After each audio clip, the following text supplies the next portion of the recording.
What's up, y'all? Hey, everybody. How y'all doing? Good afternoon or evening, I should say. I should say good evening.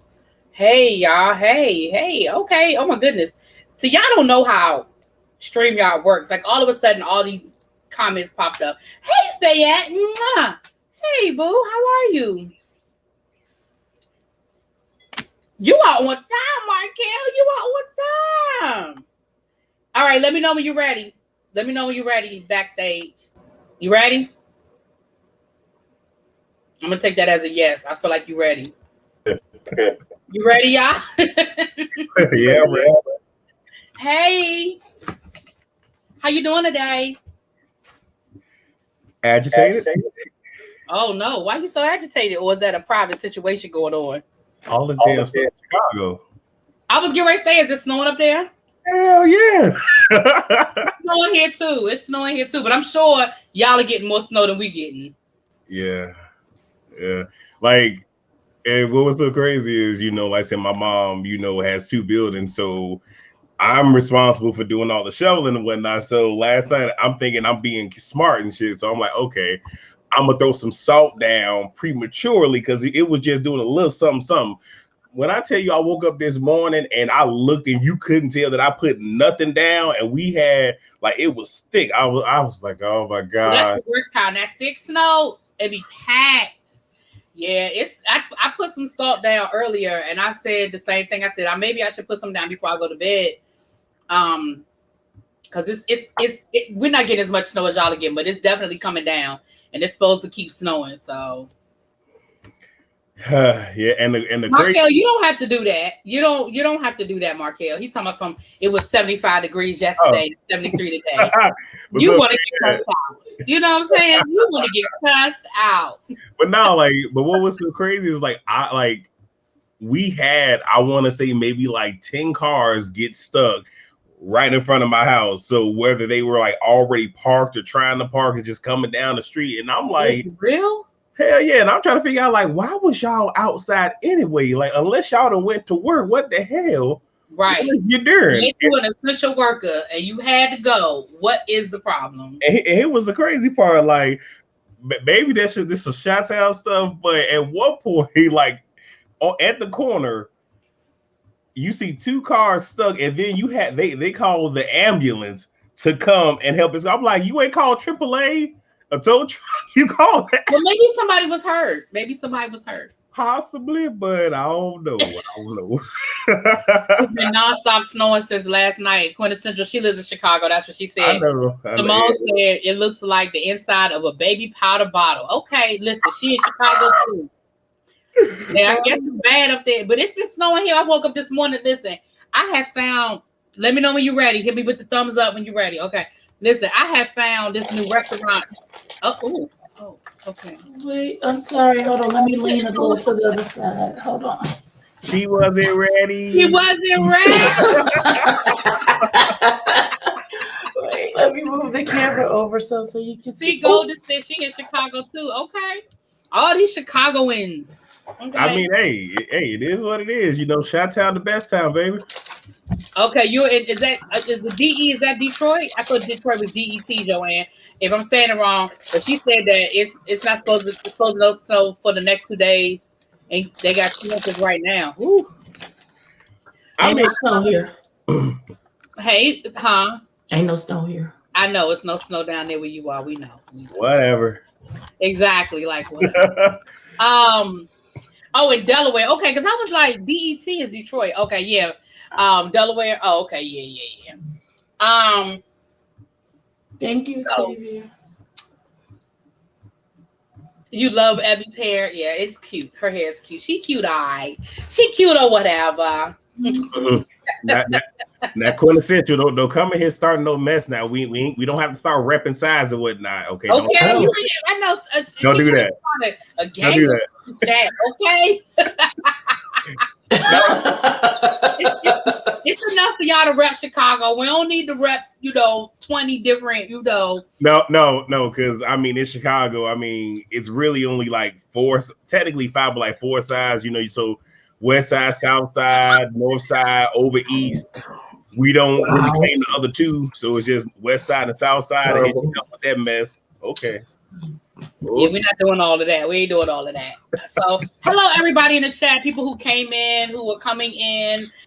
We are here. Listen, as I was going through, I'm trying to get my reviews out. My plan was to get some reviews out earlier today, but then I got on the phone and I was taking care of some other stuff. So I've got some reviews, but I have watched all of the shows that I wanted to discuss. So we have on the docket, I don't want to say docket, on the agenda tonight, we've got Wendy, Wendell, Bartholomew.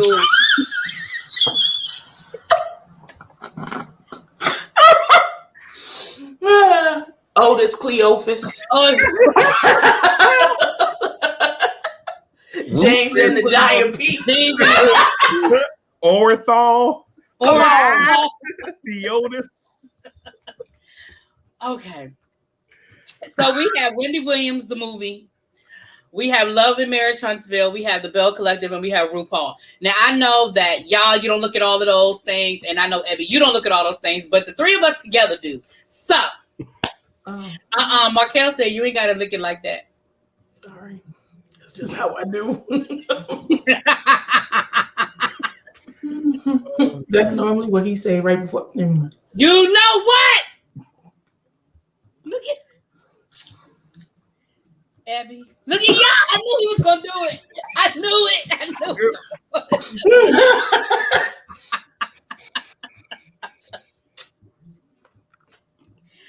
Moving on. Anyway, you can come back, y'all. It's safe. You can come back. I'll be good. Abby said she'll be good. Abby said I'm almost done. Yeah, it's okay. Abby said she'll be good. I'll be good. I don't believe it. I don't believe it. He said you don't believe it. Believe it. I'll be good. I promise. Okay, so let's start off with what we all look at together, which is Belle Collective. Have we all done our review and we all looked at this week's episode? I've looked at it, but I haven't done my review yet, but we can talk about it. Okay. Is it time for me to put my hair in a ponytail to fight this little boy? Listen, you just let me know when we're ready to fight the little boy. I knew I had seen Abby's review, but I wasn't sure if I had seen yours or not. So okay, that makes sense. I'm behind on a handful of reviews because the last 2 days been hectic over here. So yeah, I have a lot to do tomorrow. Right. I get it. Listen, I understand. Right, Fayette. Exactly. So let's go ahead. Let's deal with the lightweight. There are two main things in last night's episode that I really want to kind of talk about. I'm glad. Let me say this. I will say this. I'm glad to see that even though we are dealing in some other, the Belle Collective comes on own. That even though we're dealing with some outside, shenanigans, I really appreciate that we're staying focused and that Letitia is still moving forward with her plans for Ferris Street. So I can appreciate that. But let's get to the bullshit. So let's start with Latrice and Zaddy. First of all, she said, I have daddy issues. That's why I can't be a daddy. So if you mad, that was it. That was it. That's all I need. Right. I mean, after she said that, it ain't nothing else to say. She said, listen, I got daddy issues. Okay. No, that ain't even what I was going to deal with. I'm talking about how Zaddy talking about he the VP and he mad that they having meetings without him. Okay. Listen, I don't know how much he invested. You are just a pocketbook, sir. Just give us the money and go sit down. Okay. I don't know how much he invested, ma'am, but whatever he invested, he feels that has given him ownership. Okay. What I need for Latrice to do, and this is just real talk, she needs to, one, be on her business, and two, she needs to make sure that she has a business lawyer. And make sure that she has contracts, because with him being an investor, one, okay, he invested. Do y'all have paperwork drawn up? One, two, if he is an investor, unless it is clearly defined that he is a silent investor, he does have input. Now, he don't need to be at every meeting and all this other stuff because you just put in a percentage. But this leads me to believe that either A, this ain't nothing but a storyline, or two, she is horrible with her business and with her dealings. Well, the one thing she said that made me nervous, she did say that she's, she wasn't raised about business owners. She doesn't know about all that with business ownership, and that it does make her you know, she is a little nervous and that she's learning. And that makes me nervous when you say you learning. Like, my thing is, you need deep in something, and I'm with you. I need you to have all your ducks in a row, ma'am. You talking about something you learning. I need you to have all your ducks in a row. Not just that, though, but if one, I'm not counting her checking account and savings and whatnot, but if you have accumulated enough amount of money, you mean to tell me in all this time, because we all watch a lot of reality TV shows, there are quite a handful, and I'm being a bit more than a handful, but it's enough African-American entrepreneurs that we've seen across multiple TV stations, multiple brands, multiple franchises. You mean to tell me that you couldn't hit up their assistant and see how much it would cost to have a sit-down consultation to, you know, get some information like a Candy Burris, you know what I'm saying? Even a Kenya Moore. I mean, like, pick a franchise. Like, there are business people that you could have contacted and had a sit-down, whether you did it via, you know, webcam, did a face-to-face, took some notes and whatnot. So, I mean, I understand it, but since you have the means, that's not a valid excuse for me. I don't disagree. Abby, how you feel about Zaddy and his Zaddy moves? I'm just saying. What Zaddy moves? When he showed up at the restaurant uninvited? No, she invited him. She said, "You can come down here. This is where we gonna be." She told him. She told his ass last week, "You don't get no input. You just a pocketbook. Be quiet and stay in the corner." So what is the conversation? I mean, she told him before she took the money, "I don't want your input. You just a wallet. Thank you, and sit down." Now he has made it up in his mind that he's now the VP and all this other stuff is going on. Right, because I was like, when did he get a title? I don't remember him getting the title. Wait, well, he does have a title. He's the Peter Thomas of this franchise. Y'all didn't get the memo? I see. He think he is. Child, when she said that belly turns her on, I said, I'm done. I can't. Nope. She said, "Ooh, Zaddy." I said, "Oh, the Lord ain't confirmed none of that." He ain't confirmed. Listen, none of that. Listen. So that's the small stuff. I just thought I would address it. The big stuff is Marie, them 3 grandchildren, her no good son, and her no good husband. I curled my hair today, so is this when I put it in the ponytail? We're gonna fight the little boy now. Listen, you ain't gotta put it in the ponytail. Because this little disrespectful motherfucker, what you not gonna do is be in my goddamn house eating my food, living off of the hard sweat of my brow, and I'm taking care of your 3 raggedy kids and they raggedy ass mamas. Wait. The cheering is beautiful. Don't do the cheering. Fuck them kids. Listen, no. What I'm not gonna do, because these little heifers is coming to my house because I'm watching their kids. And then they was like, "Well, Miss Shirley, you know I need diapers for the baby and blah, blah, blah, blah, blah." And she gives it unhesitantly with a cheerful heart. She does for her grandchildren, and that's wonderful. But you mean to tell me you gonna sit your big stank ass in my motherfucking house eating all my goddamn fruit snacks and then gonna talk shit? Because I asked you to be a more responsible adult and think more of your children and of yourself. And I didn't tell your dumb ass not to go to school. I said, maybe you should go to school closer to home so that you can be there for your children. And then you want to give me attitude and start punching fucking holes in my wall? Bitch, you don't own shit in here. You talk about you packing up your shit to go to school. You ain't got no shit because you ain't bought no shit. Tell you what you got on give me the clothes on your ass. You don't even own the drawers that you got on, my nigga. Get naked you came into this world, and naked is how you leave in my motherfucking house with that goddamn attitude, bitch. I'm not finna do this with you. First of all, you're not gonna disrespect me in my own goddamn house anyway. Anytime you even thought you was coming at me sideways, my nigga, I don't know who the fuck you talking to. I'll flip this whole motherfucker over.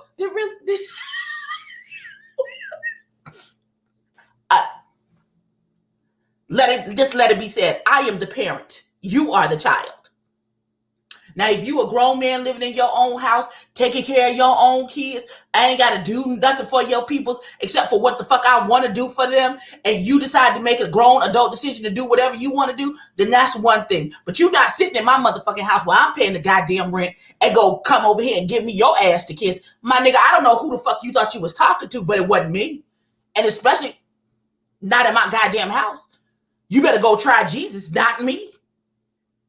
Shit. Y'all can come back now. I'm okay.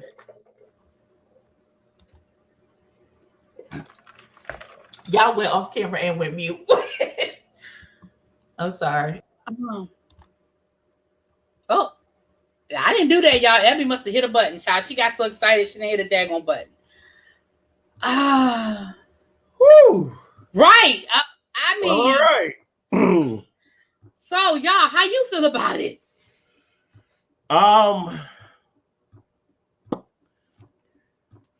See, it's a reason I just watched it today, and it's a reason I haven't done my review because it's so much to unpack there. And I really feel like I'm probably going to upset a lot of people because first and foremost, there's a lot that she isn't telling us. Because when she sat down with Letitia, she made it seem as if, well, I just came and talked to him like this. Yet in the playback, and it's convenient that we don't hear all of the playback, but granted, she is the adult and the mother. She has every right to be in her fifis, but it's literally them going back and forth. And with this, that leads me to believe that one, because she lied and say he ain't never did it before, you a goddamn lie and the truth ain't in you. Because you ain't finna sit here and tell me that he ain't never displayed, he might not have punched no damn walls, but you mean to tell me he hasn't displayed any of this anger to you before this particular moment? Do I have Boo Boo the Fool written the fuck on my forehead? I don't think that I do, ma'am. And with that, it's, as you watch the episode, it's more and more coming out because whether she wants to admit it or not, you created this monster. Absolutely. You created this. So because you created this monster, you have to deal with it. And not just that, you're not going to sit here and make me believe that you haven't cultivated this because you have. And then the whole her saying, well, don't give your kids everything. So my question is, so what were you doing? Mind you, as a parent, you don't have to explain shit to your kids. You don't have to tell them I work, I do. You ain't got to explain none of that.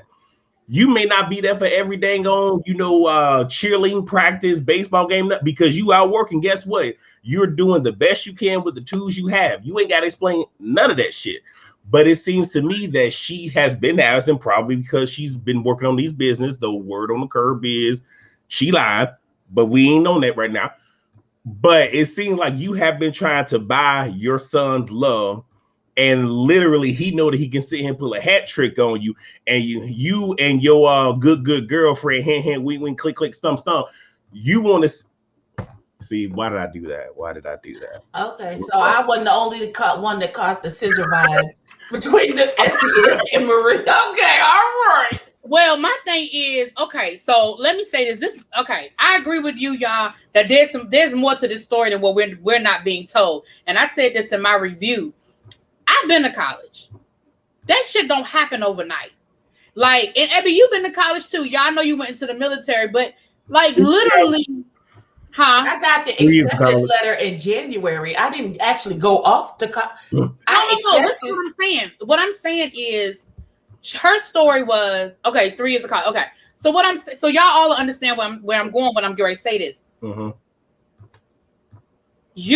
The story is, I thought we had agreed he was going to go to Jackson State and stay local. I wake up and he's literally packing his things to go to a college 3 hours away. What I'm saying is, That's not how it works. That's what I'm saying. Somebody had to put a deposit on a dorm. Somebody had to buy books. Somebody had to register. Even if he went out and got FAFSA and did it himself, that means that he was over 18 when it happened, which means that you knew before that morning that his ass wasn't going to Jackson State. And if you thought he was going to Jackson State, did you pay tuition at Jackson State? Had you bought books for class? Like, you don't just wake up one morning and be like, I'm packing up my car. I'm driving 3 hours south and I'm going to college there. Like, that's not how that shit works. Like, somebody knew something before that morning. That's all I'm saying. I'm not saying that he was right or he was wrong. All I'm saying is what's the woman's name? Marie. Marie, that story don't make sense. You knew before that morning that he ain't had no intention of going to Jackson State. That's the part I don't believe. First of all, why was he still in your house after the? But after he had the first baby and then second the baby like 6 months later, why is this grown baby making person still in your home? Well, this is what I'm saying. I said this in my review and I say it again. You forfeited the right when you decided to have 3 children under the age of 1. You forfeited the right to be in school full time and me pay for it. Now I'm talking about and me pay for it. Now, if you go out here and them baby mamas accept that from you, that's between you and them baby mamas. And I understand that the kids shouldn't have to suffer, but here's the reality of the situation. The kid, I can make sure that the kids don't suffer without paying everybody's bills. I'm sorry. I ain't got to pay everybody's bills to make sure that the kids don't suffer. If you want me to babysit, baby, I'm grandma. If I'm available, I will babysit. If I'm at the Costco, I'll pick up a case of diapers. If you know what I'm saying? Like, I can help. But she is literally paying these people's bills. Even to the point where it sounds like she's paying for that girl's tutor in school. Why are you paying for this grown-ass woman? Where they mama at? Where they parents at? Why are you paying for her math tutor? What is wrong? Now, Xavier said unless he was transferring in between semesters. It still don't work like that, even with transfers. But I feel like that could be more closer to the truth because she said you didn't have a good year. And then we was going to have you come back and do conditioning and get back in shape to play basketball. Maybe he had a scout. I don't know. That's what it sounds like. That's what it sounds like. It sounds like he was supposed to be playing basketball and that didn't work out. And so he was going to take a year at Jackson State to get himself together. And then it sounded like she would have even been open to him going to school away if he had done what he was supposed to do in that year. That's what it sounded like. But here's my problem. I have a problem with the fact that he walked in that door and the husband did not make him immediately apologize. First of all, I don't believe. Well, the husband gives off a scent of ain't shitness as well. Well, we can get to him. Wait. Okay. We'll get to him in a second. Mysteriously overnight for no.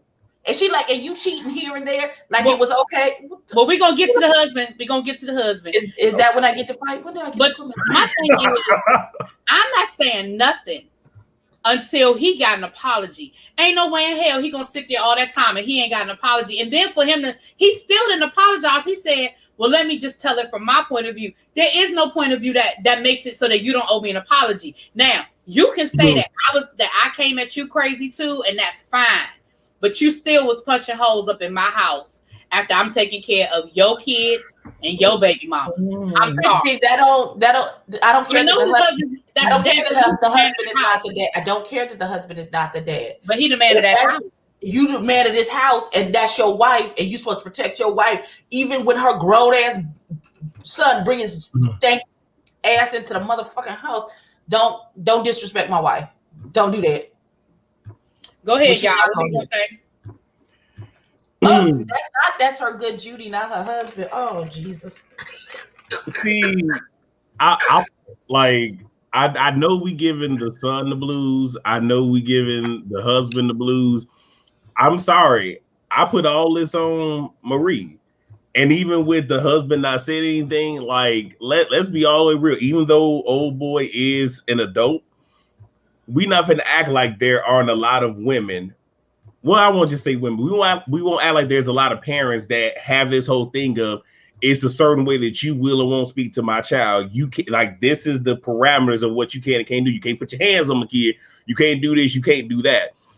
Part of me feels like that's part of the reason that he ain't even go at him like that. And then also she has babied this man, young man, and all this other stuff. So and it's a lot to this because I even want to know with this sit down, why you didn't call his daddy?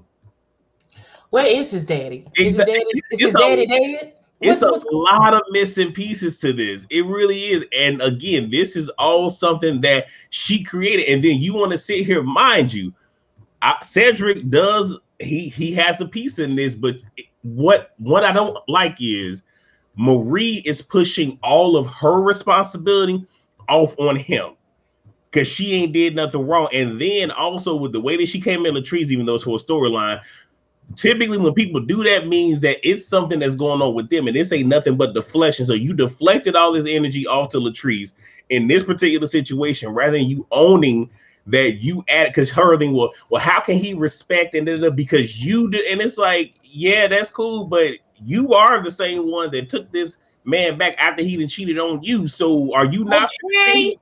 Are you not going to sit here and own it? So this happening is just your husband and your son's fault because you ain't do nothing wrong. Okay, it's hard for me to have sympathy. It's really. I have sympathy because I'm a mother, but let me say this to them: talk about the kids, talk about they gonna call their granddaddy on their mama. My kids love to say, "I'm gonna call my grandmother." Call her, because by the time she get to you, your ass gonna be whooped, and then what's gonna happen? Tell me what's gonna happen. Please call her. Call her while I'm beating you if that's how you feel about it. My thing is this though, even with all of that, what you not gonna do, like I'm not gonna be so worried about what you tell my mama that I feel like I need to videotape or audio tape my conversations. Cause what my mama gonna do? What my daddy gonna do? They don't pay any bills at this domicile. They don't have a say in what goes on. Right. It's no disrespect to my parents, but I have to raise my children the best way I know how. Now, if you feel like I'm abusing them, that's another conversation. Get them. Yeah, come get them. But if you like what?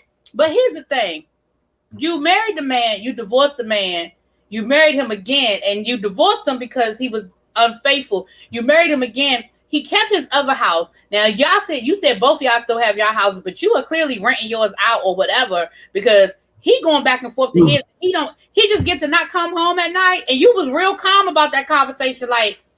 Yeah. Then she said, "Yeah, you just cheat whenever you get ready and just come back home." When I guess.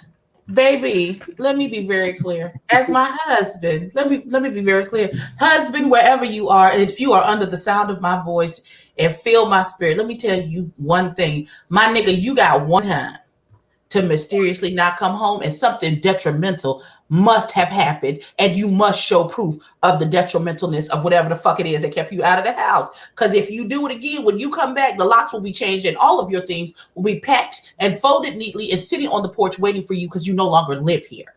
Here's the fuck I'm not gonna do. Listen, we're gonna get to Wendy in a minute, but that's what Wendy got. That Wendy caught up. She allowed the man to have a how you just gonna say, well, I allowed him to have his condo because that's where he hung out with his friends and they smoked weed and stuff like that. And I didn't want that in my house. As big as that house was, he could have had a whole wing of that house and smoked all the weed he wanted, had all the friends over he wanted. I wish we're gonna get to Wendy in a minute. Is that when I get to put my hair in the ponytail? Can I fight Kevin Hunter? Can I fight him? You do whatever you want with Kevin Hunter because So a hall kick your ass out my motherfucking house. Ain't no fucking hall passes. No, bitch. No, man. Nigga, you stood up in front of my family and the Lord and made a vow that you was gonna be with me and me only. And if I have to kill you to make that true, then that's just what it's gonna have to be. Don't play with me.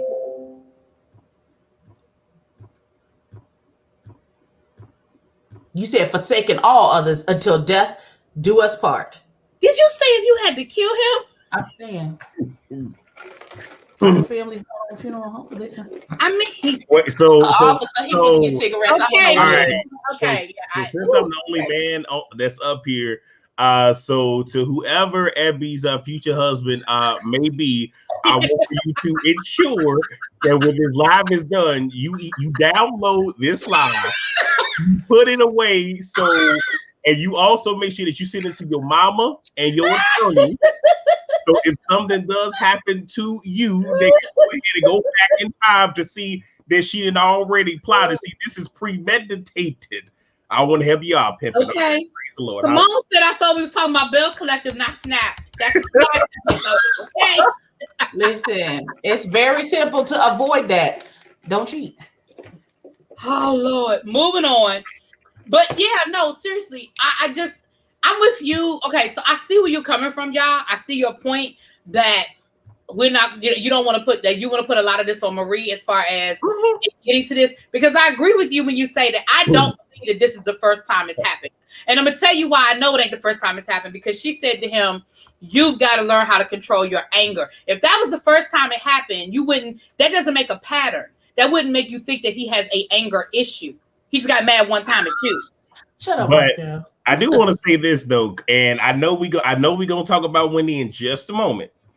But I'm gonna say this here because this ties into old girl, and just remember that I'm saying this. Wendy had a lot of crazy ish happen to her, and one thing that I say to a lot of people, and this is real ish, like when you look at a person and whatever behaviors they have, however they have, become to be the person that they currently are.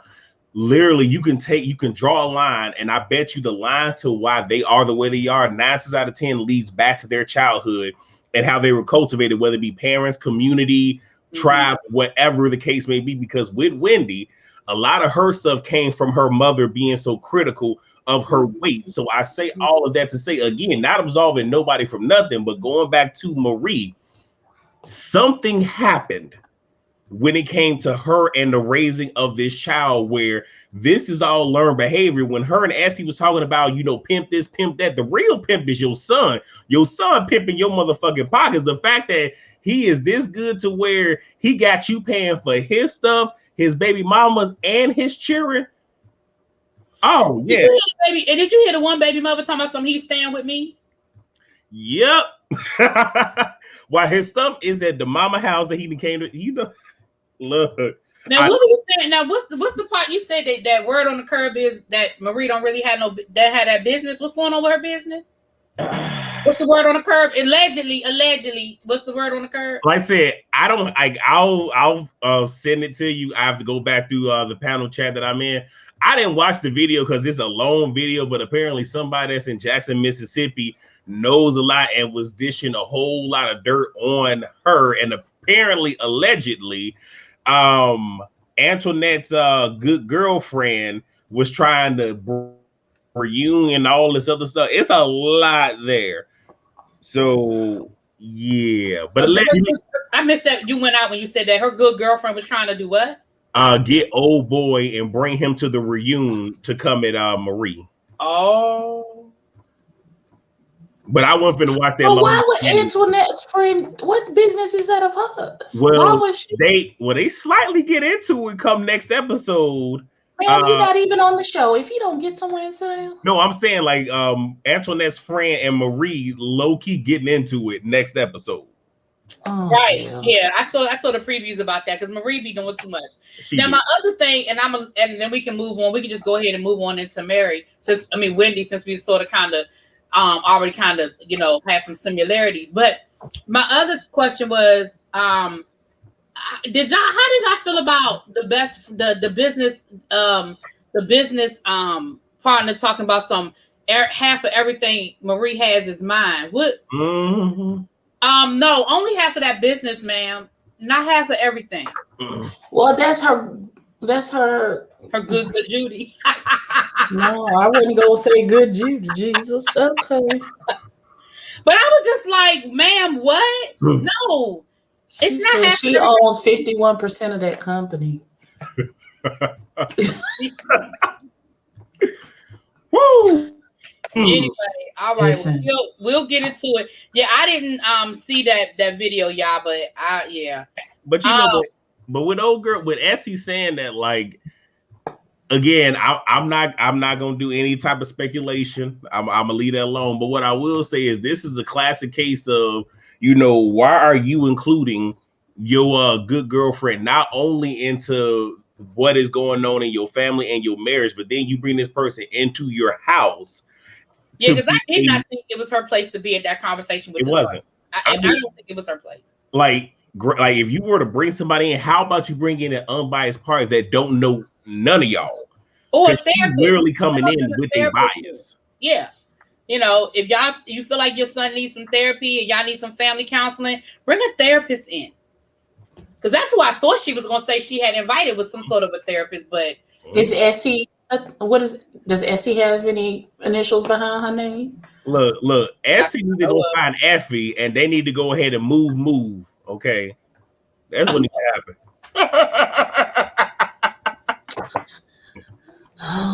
They not gonna have my blood pressure raised on Friday nights. I'm not doing this. No. Blessed assurance. All right. Jesus. So wait. And can I just say one thing? Sure.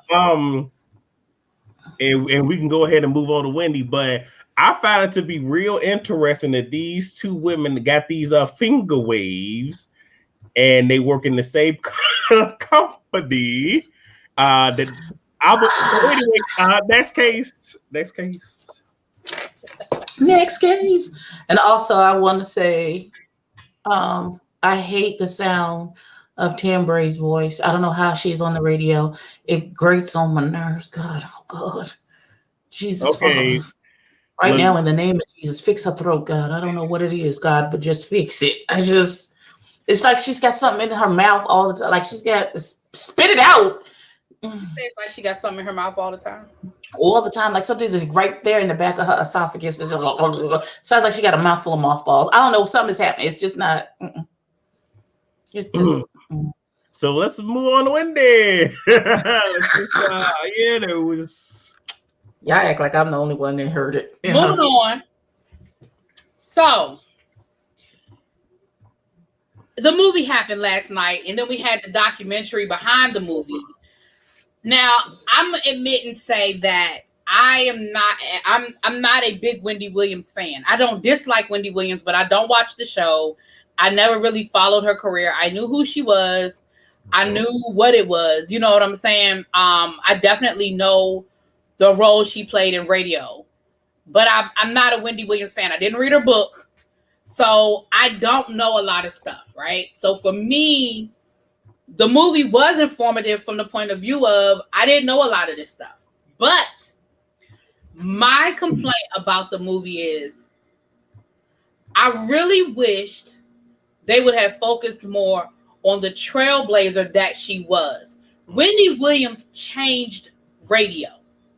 We had shock jocks, but we didn't have black shock jocks, right? We had the Howard Sterns, but we didn't have the black shock jocks, and we definitely didn't have the black shock jocks who focused on hip hop culture.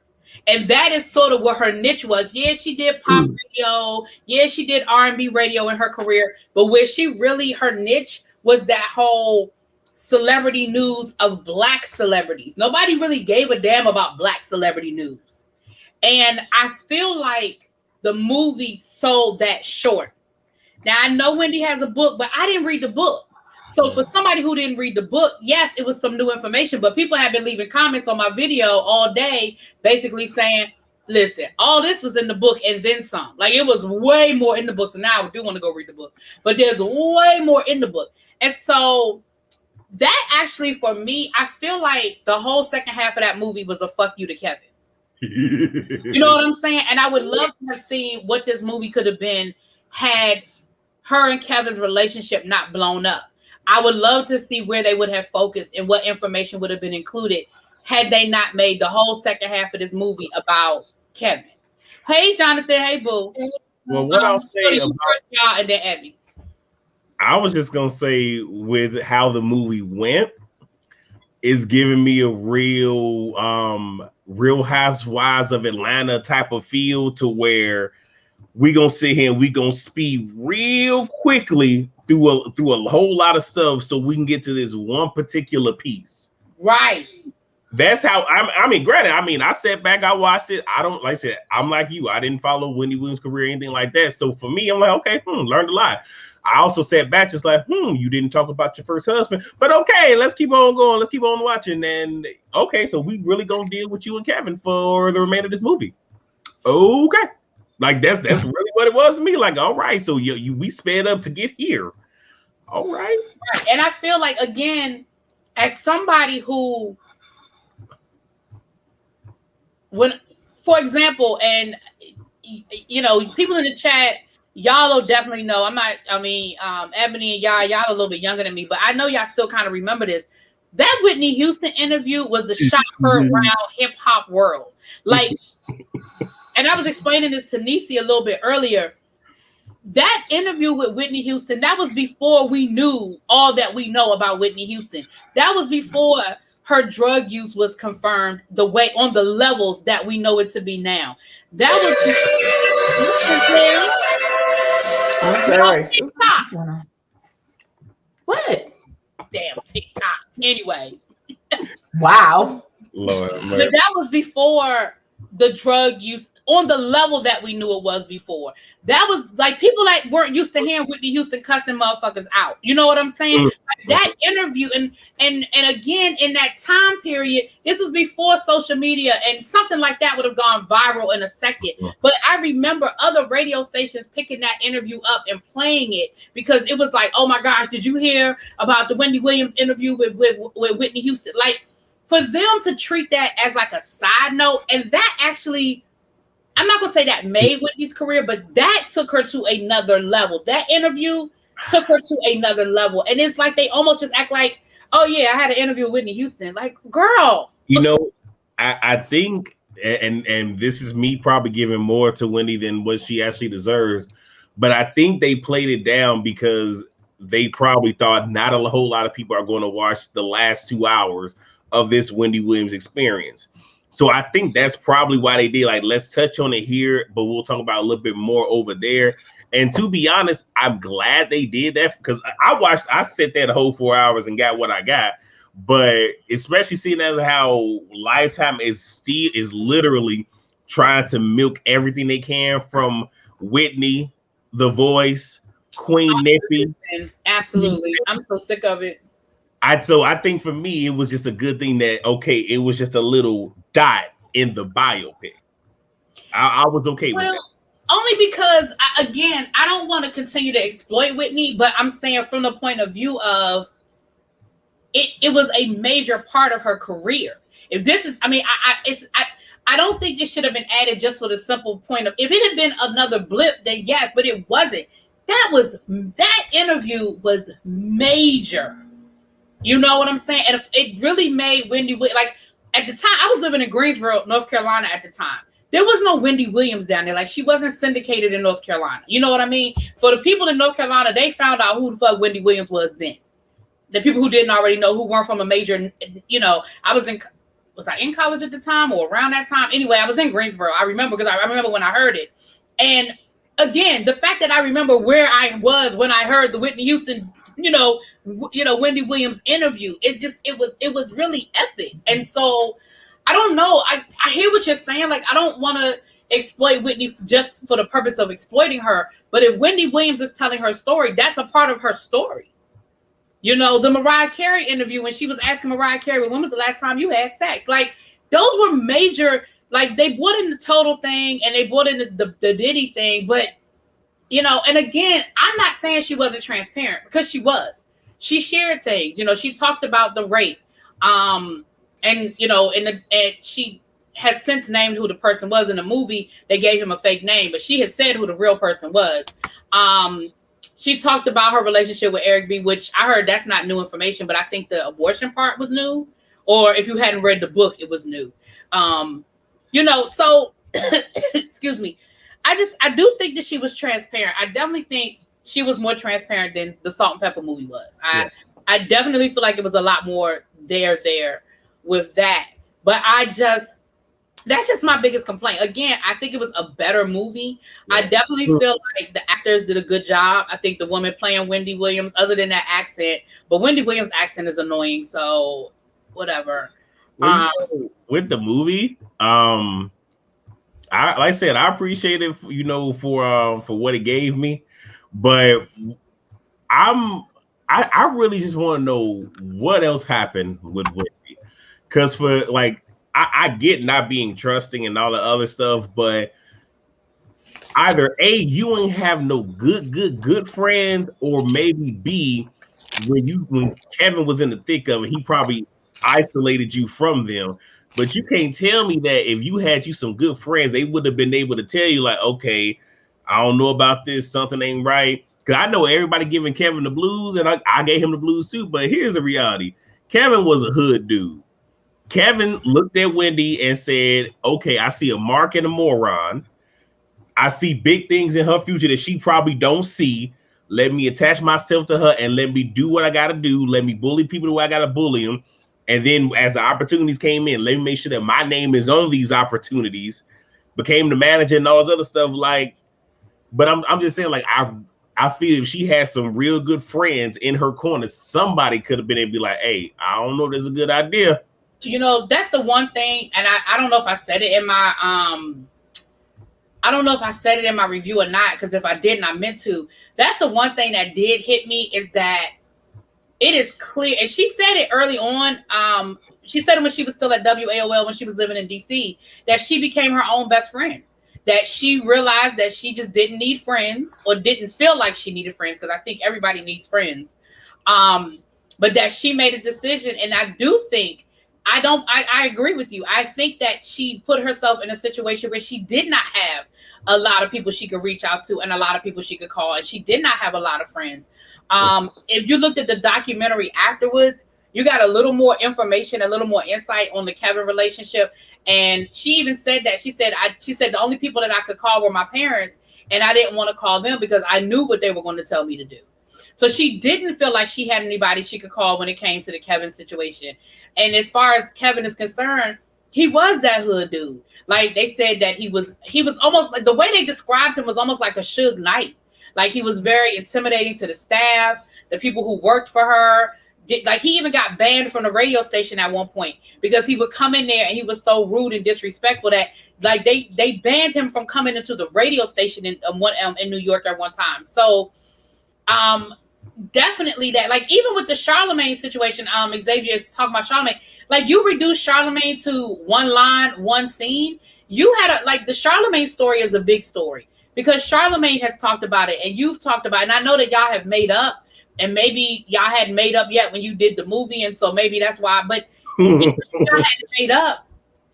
Like, the fact that one of your proteges became so big in his own right, the fact that y'all fell out, that was a big deal when y'all fell out. It was a major thing when you fired Charlemagne.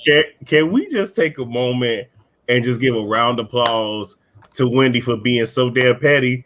Oh, Wendy, that's Charlemagne character. Listen, because she threw the dagger at Kathy Hughes. Ooh.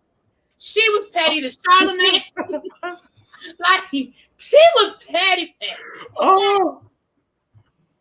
Oh man! When I saw Charlemagne, I was like, "Oh Lord!" Right. I said, "That's what we doing to Charlemagne. That's how we doing it."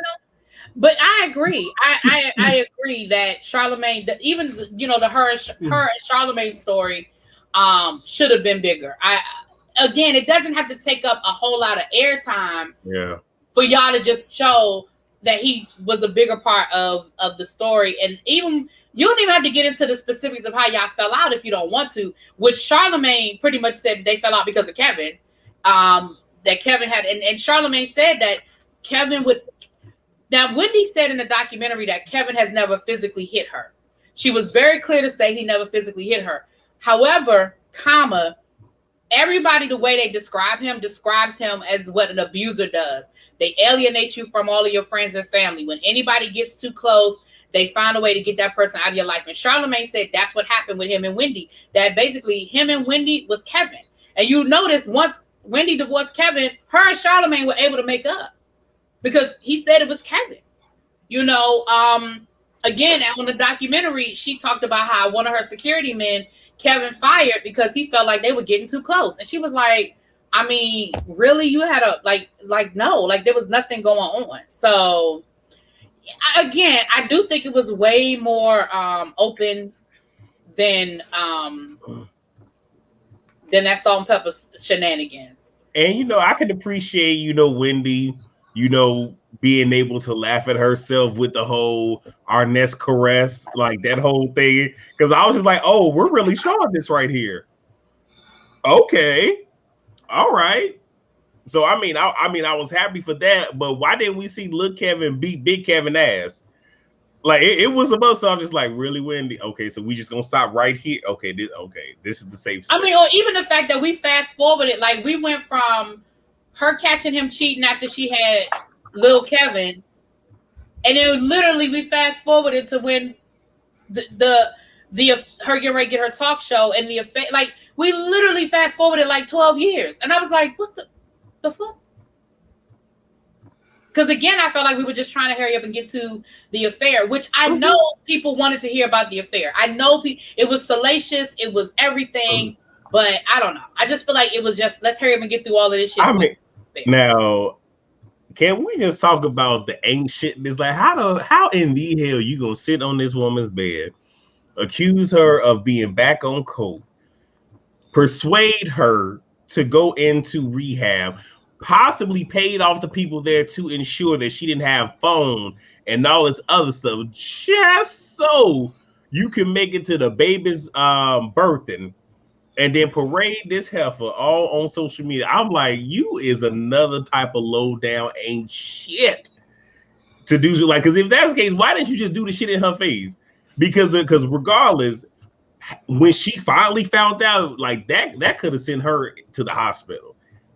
Like that was some fuck shit. Right. Like, if it was right, she was already in rehab. Like that could have woo. But let me ask y'all this. Okay. Let me ask y'all this. So how low does your self-esteem have to be that you knew this man was having an affair for 12 years and the breaking point was the fact that the woman got pregnant? Eventually you had to know the woman was gonna get pregnant. So here's my question. Is Wendy Williams a Generation X baby? A what baby? Generation X?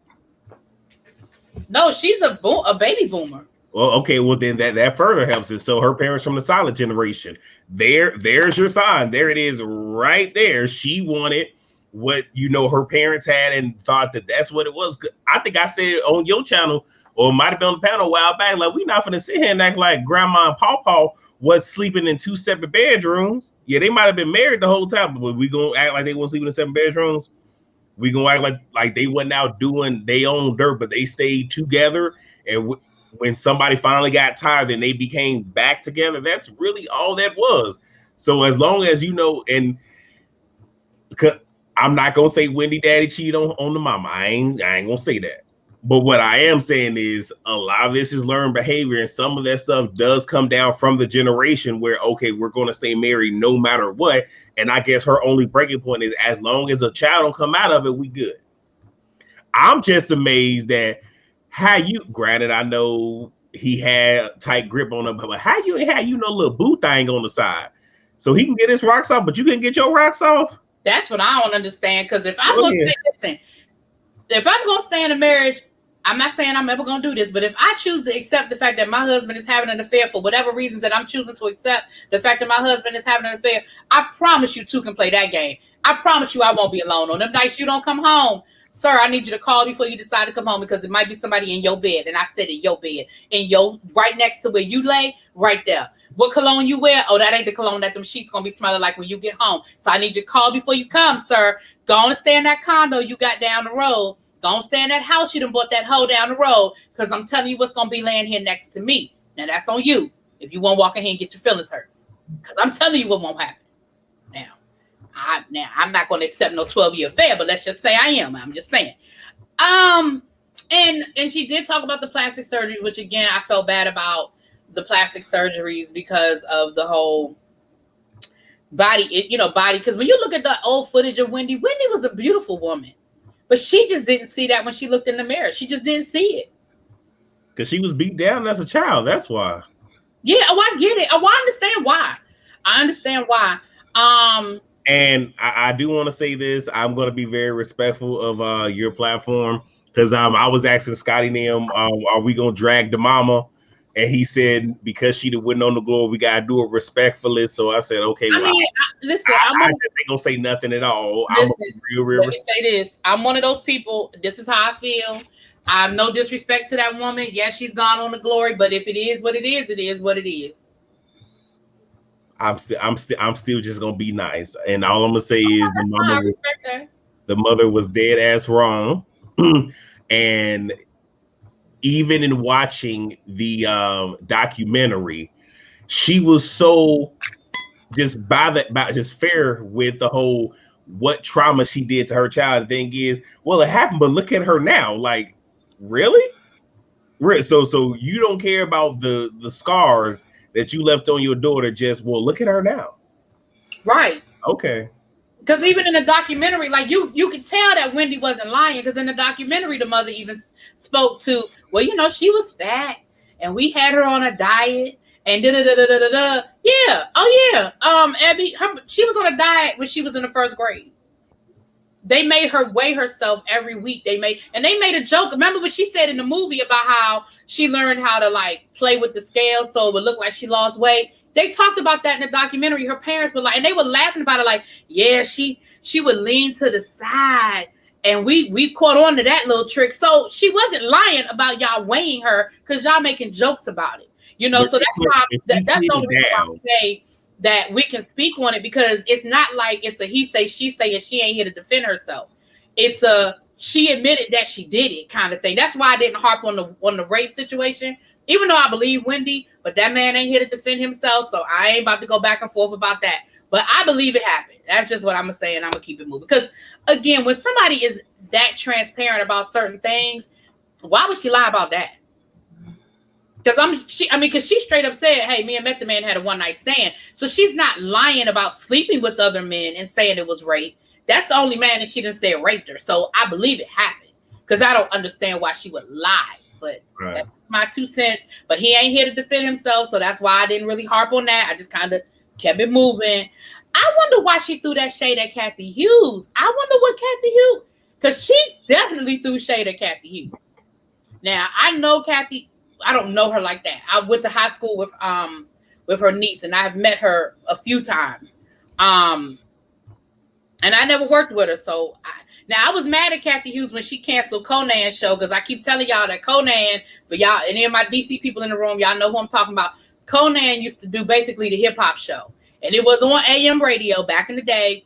And that was really the only place we could hear rap. DC wasn't New York or Philly where they played rap on the radio.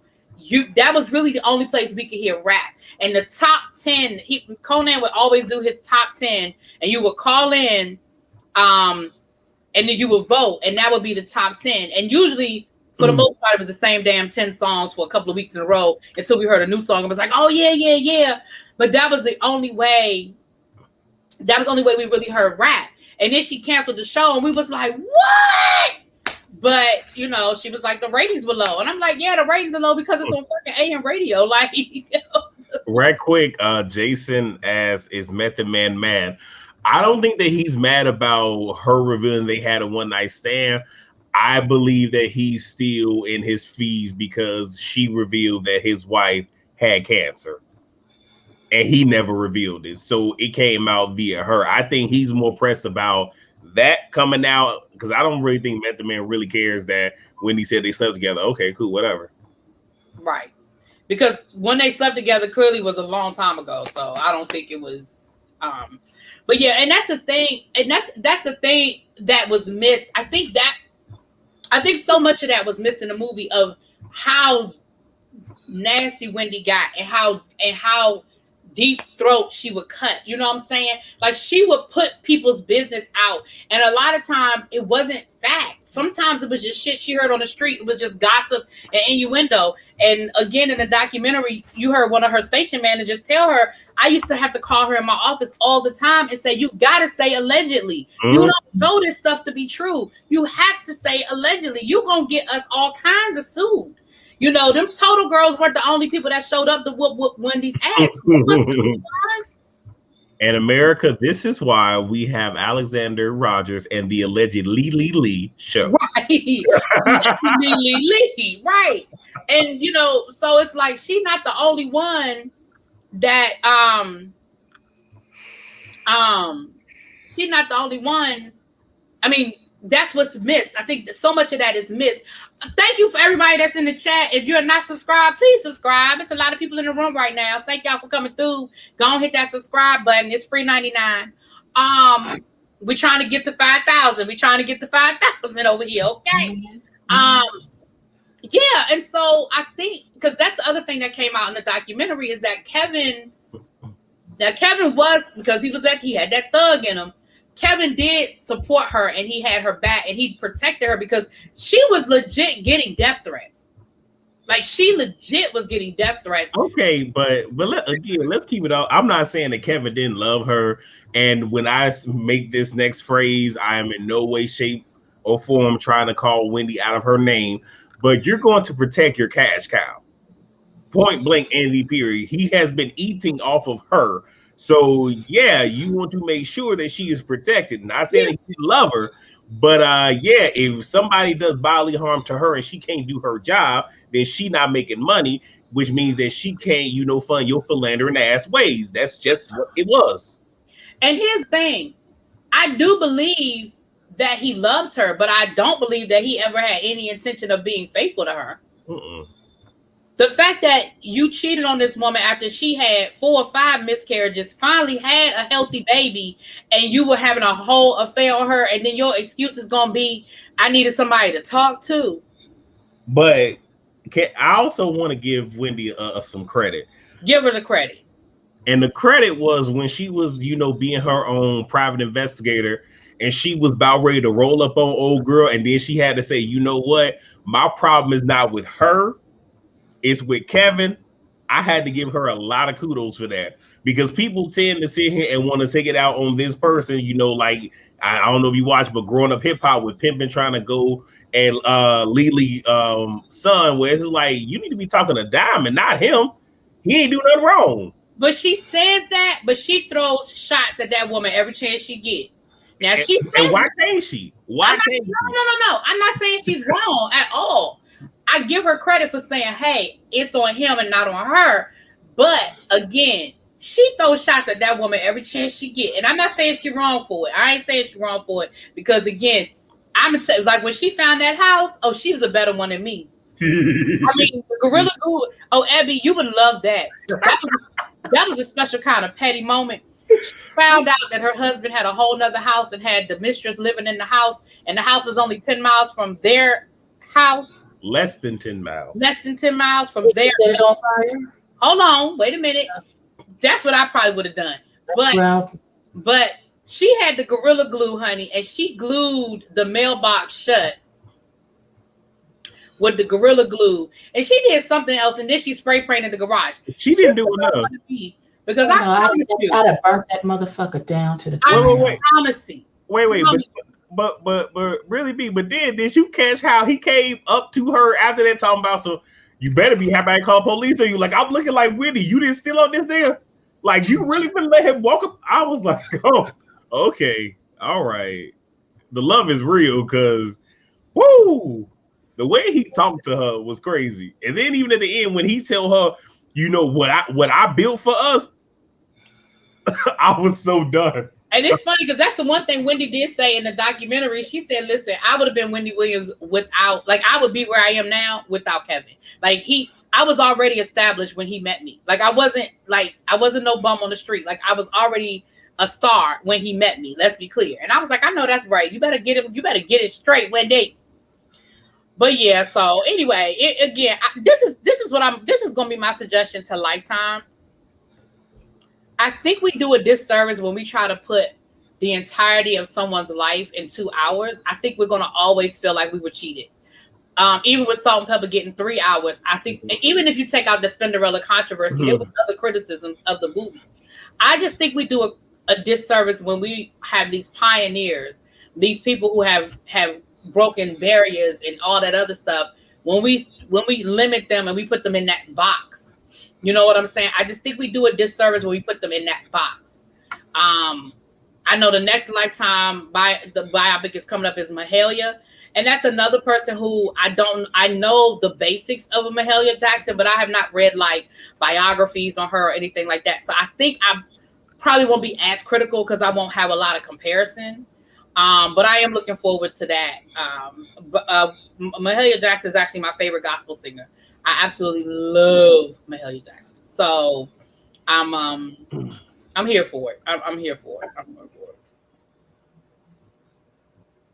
Like, I mean, what? Wait, what happened?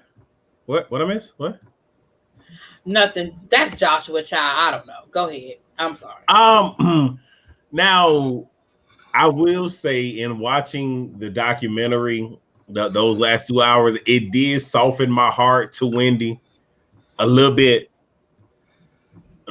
great. It was one of those where I'm sitting there just like, damn, like this woman is not only really hurt, but she is still hurting.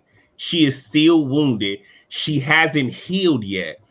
And it is really sad to see that. And this is a classic case of, somebody being mentally abusive, because that is what it was. Like the mind game he played on her. Yeah, he played, something severe. Yeah. But I can respect the fact that she was like, you know what? I did Hot Topics. I became a Hot Topic, and even said, like, maybe this was my karma. Ma'am, everything that you're getting right now is your karma. Because the stuff you put out there about other people, again, you can't put stuff out there and don't think you're not going to reap the consequences. I mean, again, you either going to pay on the front end, the back end, or at the very end. Luckily, she's not paying on the very end. And the messed up thing is, and I hate to say this, but it's a fact. Sometimes the way you pay ain't even with your life. You pay for your mistakes, sometimes through your damn children. So at least you should be happy that she's enduring this. And a lot of that is staying off of Kevin Jr. because some of that really could trickle down to him. Yeah. She does say, I'm going to say this and then we're going to move on. She does say that she would like to apologize to Evelyn Lozada, because Evelyn Lozada did say that when she had that shoe store down in Miami, that Kevin was down up in the shoe store with another woman hand in hand buying some shoes. And Wendy said it wasn't true. She said, I knew that he was cheating on me, but I didn't think he was bold enough to be out there in public in a place like, like that with the other woman. And so she said that she would like to apologize because Evelyn was telling the absolute truth. And he was down in Miami with the girl he with now. And so she owes Evelyn. So I give her credit for that. I give her credit. I don't. Fuck Evelyn. Fuck her. I look, because look, I might not be able to say nothing about Wendy Mama, but you know what? Fuck Evelyn, phone screen, big ass, forehead, mounted ass, fucking Lozada. Fuck that hoe. I don't see it for. I ain't never seen it for. And then you want to see him go on Ayala and try to make us believe that you didn't change. Man, you don't get the fuck out of here with that bullshit. Like, okay, you want to sit here and try to expose her, but you the same one over here, fucking married people, men want to sit here up in Tammy face, smiling her face, and then you want to sit and say to Tammy, well, I didn't know about you, then you wasn't a motherfucker. Why you break up Evelyn? Why you do that? Why you bring her up? I see. Note to self, don't bring Evelyn up again. Don't do that. Don't do that. Don't. I'll say, do not bring this colorist ass woman. Don't do that. Don't do that. Because I'm waiting for Basketball Wives to come back just so I can sit here and have a reason to read the eyes out of her. I don't see it for it. Never did. Never will. Fuck her. I can't stand somebody that sit here and got all this mouth and you can't throw hands, but you throw shit, but you can't throw hands. If you don't get the fuck out my face. That's the second cussing out in this live. I don't even know. Well, come on, let's go. Let's round around to RuPaul's Drag Race because I got to cuss out for that one too. Okay. So you just bring that on, and I'm gonna cuss out on that one. So just let me know when you're ready. I throw this super. Abby, Atasha 88881 said no allegedly. Oh, okay. What he's saying is true. I'm trying not to get a copyright. So Drag Race happened. Yes, it did. Yes, it did. It happened. That's a thing that happened. Y'all, do you watch Drag Race? I started watching it after watching James, but I haven't watched none of what it came out this new year. I ain't watched nothing. Oh, okay. So Friday night's episode, the main thing ain't even the story. Okay, we're gonna get to. I'm gonna go through Abby. Get the highlights. Get the highlights quick. Come on. Hold on, real quick. Friday night's episode, there was oh Lord, she really about to put her head up on it. Okay. Friday night's episode, there was a ball. They had to do 3 looks that all had to do with, with balls or whatever. I want that Coach bag, by the way. That Coach bag is so cute. I want that Coach bag. I really need to go on their website and find it because I know they have it. Anyway, moving on. Wait. DC, no, I don't. No, I don't. No, I do not. Continue. He said no, he doesn't. No. Okay. So, basically, none of the looks, I'm not gonna say, very few of the looks really made me go, ooh, ah, Ooh, ooh, I did like that. The Got Mick, the half tuxedo look. I love that. Made me fall out. I really loved it. I absolutely loved it. I did like Utica's sleeping bag look. I loved it. Absolutely loved it. I did like Lala Reed's bag look when she had the bald head and the print. Yes, I did like that. But honestly, nobody else really made me be like, that's it. Now as much as I'm not here for Candy right now, I did like the book bags. I think hold on, let me say this. For Candy, as bad as her looks have been, I did like it. Now, I didn't like it enough to put her in the top or nothing like that, but I thought it was cute the way she did the book bags. But let me say this. Like a big ass Dora the Explorer. No, ma'am. I thought it was cute. But let me say this. That look that she did for the money bags was absolutely tasteless and horrible. And I'm really surprised that she didn't get that. Michelle Visage did not come for her because that wasn't cute at all. It was not cute at all. She didn't get no critiques. That's why Michelle didn't come at her, because she wasn't there to get a critique. That's the only reason. Maybe that's a child. Because listen, she deserved a special. Can I cuss out now? Okay, wait a minute. So those were just Got Mick. The lip sync came down to Lala Ree and Got Mick because Lala Ree knew she was all sorts. Lala Ree and Joey J. Joey J. I'm sorry, Got Mick won. Because Lala Ree knew she was all sorts of wrong for coming out on that damn stage with them bags super glued to her. Listen, Lala Ree, oh, you so lucky. She could have cut them bags in half and got twice as many bags. You could have cut the bags in half and at least took the handles off. Did something with the handles, made a design out of them or something. Moving on. So here's the drama of the week. Abby, okay, I'm going to let Abby go. We're coming off. We're going to let Abby go. Abby, daughter Muse, Candy Muse, come to the front of the church, daughter.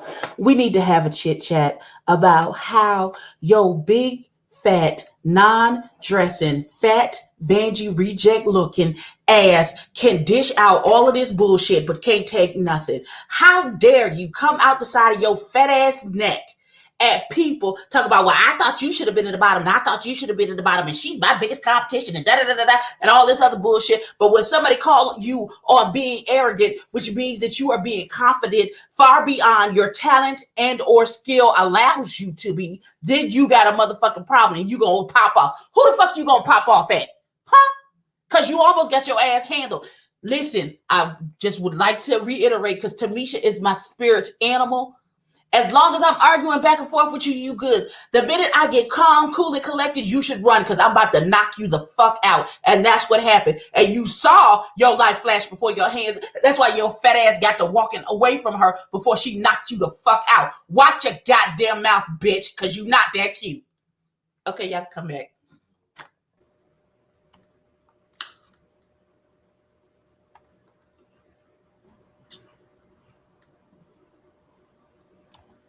And if you feeling hit, bitch, come find me. Say it to my face. Because I'm not Tamisha. I'm not going to be calm. I'm just going to knock you the fuck out. Pop off then, bitch. How about that? Okay, so ladies and gentlemen, with that being said, we would like to pass around the collection plate for our ties and authors. We will go ahead and we want to take up a love offering in the name of the woman. I'm sorry, in the name of the drag queen that Abby Reviews just sat here and slaughtered. She slaughtered her like a Passover lamb. And yes, it was a burnt offering onto the Lord. So if y'all would like to pass around the collection plate and put the tithes in, we would greatly appreciate it. Thank you. Not a burnt offering unto the Lord. So listen, I guess it's not a whole lot to say after that. Candy Reed, you have such an inflated sense of your talent. For her to say that her only competition was Simone, ma'am, you are no competition for Simone. Let's be clear. None. You have done nothing. And I'm not even one of Simone's biggest fans, but you have done nothing to reach the hem of Simone's garment. Not one thing. Not a one. Done. You got up there last episode and acted a jackass. Fucking RuPaul Mark movie and thought you did something, bitch, because you was in the top 3. You was the bottom of the top 3. Wait, right. why Lord Bishop say bless her in her Aldrin? I can't. No, shut it down. This is we done. Why y'all playing? Not bless her. Listen. Like that thing made my blood boil. Bitch, what is you talking about? It's a niche mom. She said, bring it down. Bring it down. And when a grown woman call you little girl, that's when you already know. That's your cue, bitch. You need to little girl. Little girl. Little girl. Little girl. Little girl. Oh my God. When Tamisha calmly got up and started walking towards us and said, I'm not going to be too many more of your bitches around here. I said, ooh.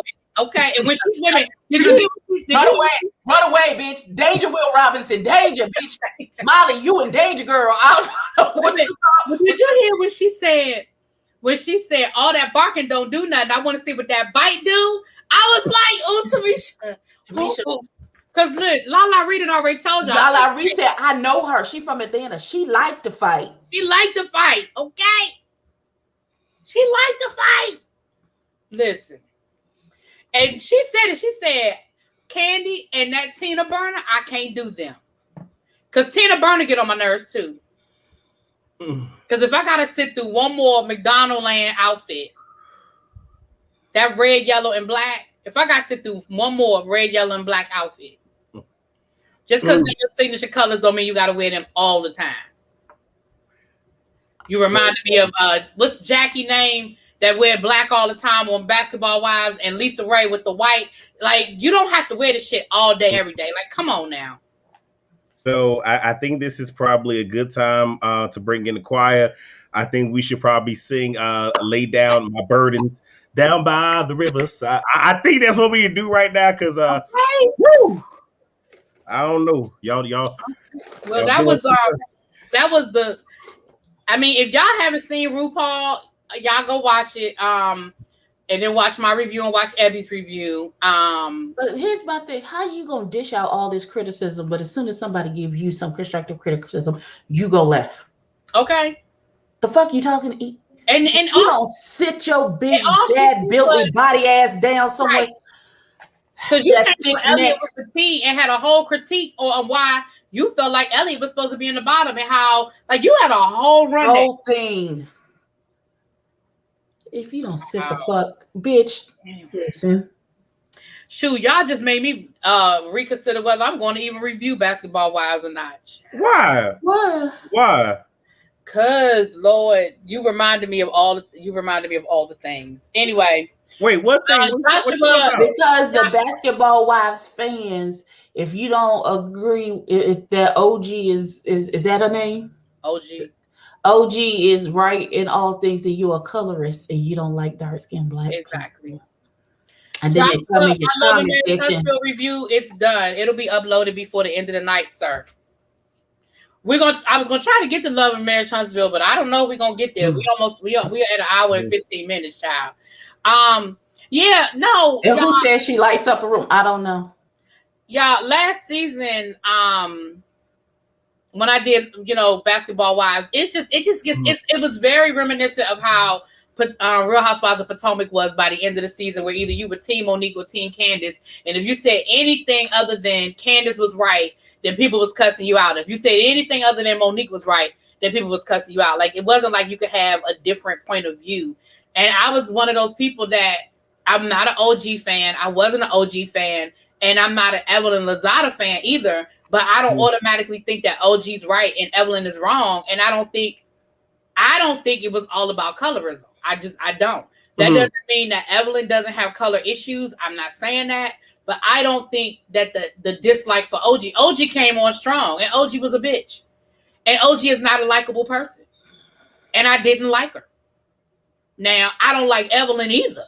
But when I said that, all people heard was, you don't like OG, so you're a colorist. And I was like, no, I don't like OG.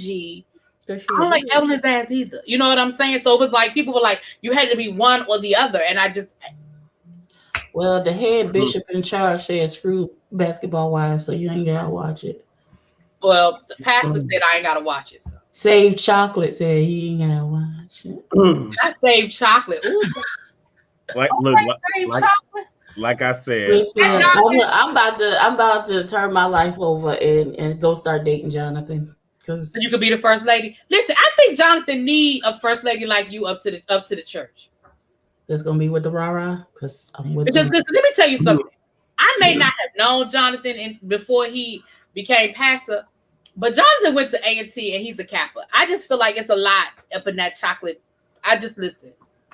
I'm saying I approve. I'm gonna just say I approve. because at this point I'm single. So and I approve you turning your life over and go, yeah, I approve. Jonathan, we're gonna have to talk. DM me on Instagram. Mm. You take me out on a date or something. So you really not gonna do the Basketball Wives review? That's what you saying? Yeah, I said moving on. Jonathan, Valentine's Day is coming up. It is, and I need a Valentine. Information that you need, sir. Email me. Moving on. I don't know. Like I said, I've gone back and forth. I had decided I was gonna do it, but after the way you just went off, I'm like, you know what? He just reminded me of all the reasons why I do not want fucking. What? No. All I'm saying is my smoke is for Evelyn. That's really all it is. There were a lot of people who their smoke was for Evelyn, and because I didn't hate Evelyn, then all of a sudden I was an ugly ass monkey, and I was a colorist, and I was this, and I was that. Like, well, no, mine is because I have watched Basketball Wives from the inception. So, and just to see how she moved and all the things that she has done and said, the way that when Tammy literally was saying, your good friend right here is the one that is going around saying all this crazy stuff about you.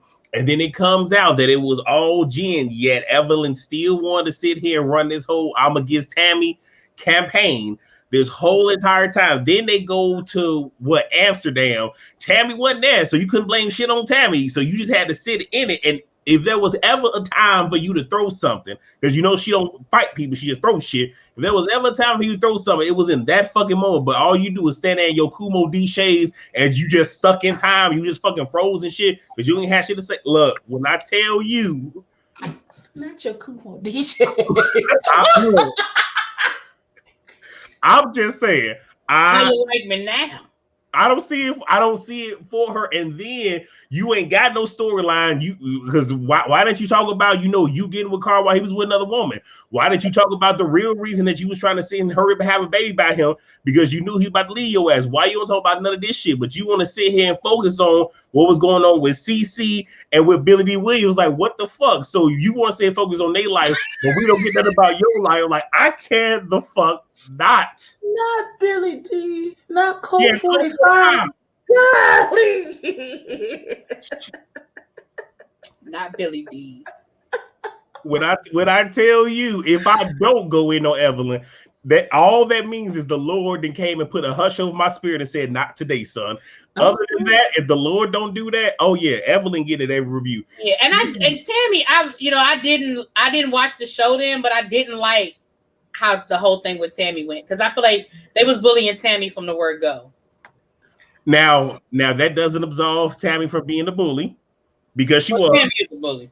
She was, but I'm just saying. I love Tammy, and I'm okay with her bully, and I'm okay with the people she bullied. So, wait, why? Scary bitch 101. You should shut the fuck up and sit over there if you want to go do shit. Joshua just gonna say read Malaysia too.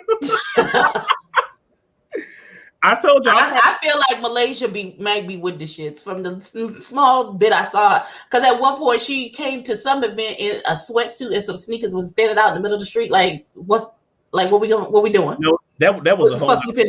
That was a whole lot of put on. Oh, she was something for the fucking cameras. DC said make BBWs, make Basketball Wives a members only review. So if people want to cuss you, they got to pay for the pleasure. Well. You know what, DC? That's not a bad idea, but honestly, look, I'm gonna just be real with y'all because y'all know I'll be honest with y'all about stuff. The only reason why I am considering doing it is because it gave me good numbers. I'm gonna be honest. Y'all just knew he was gonna say something. My feelings are hurt. Not really. Sorry. Listen. No, if y'all talking about that little light-skinned girl who left her purse after she got jazzy at the mouth and then was too scary when they was on that island and then she was too scared to come back and get her fucking pocketbook, I don't feel bad for her. If you was bad enough to be slick at the mouth, then be bad enough to come back and get your purse. Like, bitch, I said, snatch your purse and walk the fuck off. Now your scary ass over there looking like, she's got my purse. What I will bitch, you say should is, watch your motherfucking mouth then. Tammy did clear that up on her channel. And she took responsibility for it, but she pretty much said that whole thing was production, because production wanted her to grab the purse and take it back to Keisha. But she took responsibility for, like, you know what, I shouldn't have did it, you know. And that's why Tammy played herself real differently that very last season she was on, because she saw the forest for the trees. But yeah, that shit was funny. Keisha. I gotta go back and find that shit. My favorite part is when, what's the bougie stupid bitch who got the drink thrown in her face? What her name is? Oh, I can't think of her name.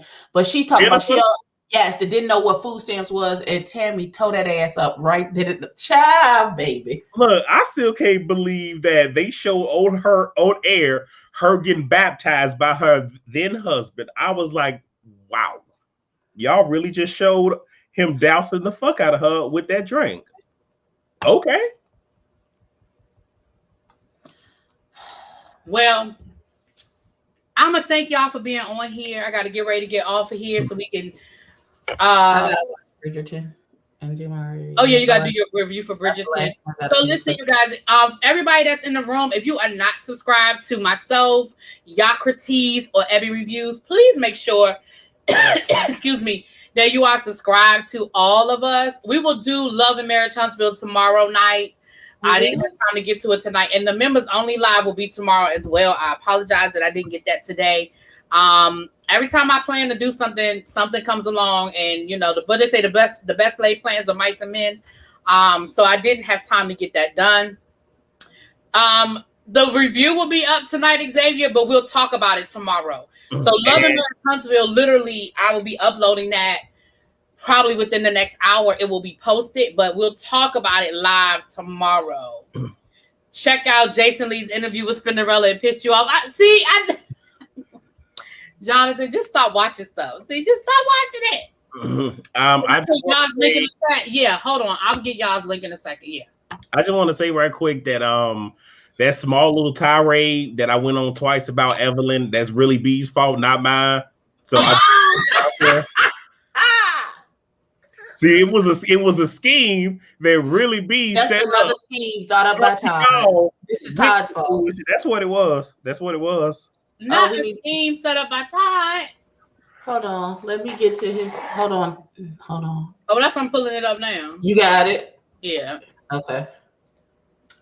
My mouse is really giving me a hard time. Not DC. We're going to let this go until she and I are in one place together in Puerto Rico. And then. What do we letting go? Hold up. Then she won't be able to get away because I'm going to make her. So we can press pause on it. I'm buying my plane ticket next month. That is Yocrates' link. If you can't remember how to spell Yocrates, you can find it by his old channel name, spelling all the T. Ebby Reviews. It's just that. It's Ebby Reviews. Ebby, you can drop your link if you want to. Go ahead and drop your link in case it's somebody in the chat. And as always, y'all get y'all Avon shop on. Y'all, I think I finally got Nisi to buy something from Avon, child. She said I thought she was supporting you from afar. Wait. Nobody listen. Let me tell you something about let me listen. I'm not doing this for her.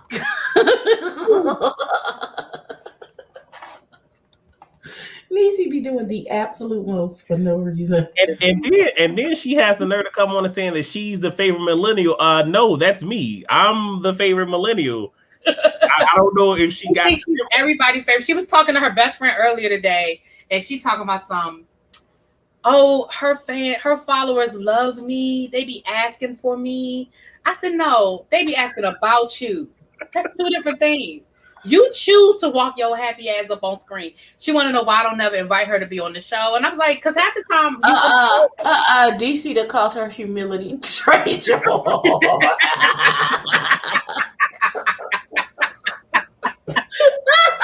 I'm done. Not humility. But she'll probably be here when we do our Real Housewives of New Jersey because she's watched the show, so she knows about the Jersey girls. Now, I just want to forewarn you. Really, there is a 97.583 chance that I'm probably going to go smooth the hell off on Teresa. So the energy that I just gave, Evelyn Hosada, I might end up giving Teresa. I just want to forewarn you with that. Okay, praise the Lord. Let's get out of jail. What she done did already? I appreciate you letting me know, and I've been forewarned, and I'm okay with that. I'm fine. I'm okay. All I ask is that we wait until we are 5 minutes in before we start cussing, because YouTube don't like it before 5 minutes. After 5 minutes, we good. So what you saying is I need to do this right here?